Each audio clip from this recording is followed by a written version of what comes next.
কয়টা আর কয়টা দুইটা তাহলে হামজা জবর আ আর হামজা জবর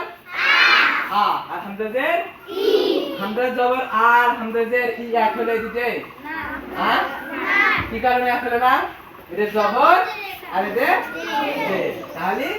হামজা জবর আ হামজা জের ই হামজা জবর হামজা জের ই হামজা জবর হামজা জবর হামজা জের ই হামজা পেশ হামজা জবর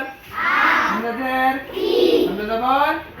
হামজা জবর আ হামজা জবর আ হামজা জবর আ হামজা জবর আ হামজা জবর আ হামজা জবর আ হামজা জের ই হামজা জের ই হামজা জের ই হামজা জের ই হামজা পেশ উ হামজা পেশ উ হামজা পেশ উ হামজা পেশ উ হামজা পেশ উ হামজা পেশ উ হামজা জবর আ হামজা জবর আ হামজা জের ই হামজা জের ই হামজা পেশ উ হামজা পেশ উ তাহলে হলো এটা আগের মতন আর এটার মতন হলো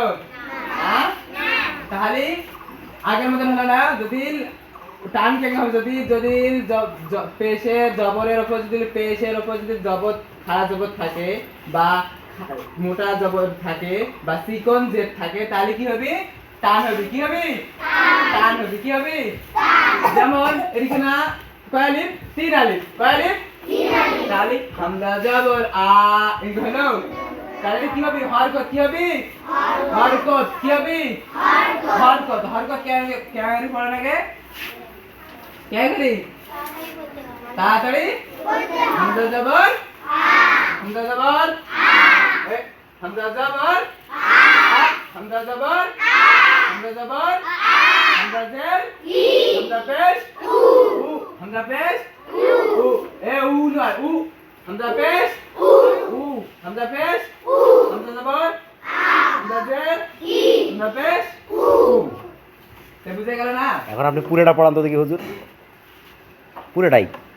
ওই লাইনটা পুরোটাই পড়ান হ্যাঁ হ্যাঁ পড়ান দেখি হামজা জবর আ দাঁড়ান দাঁড়ান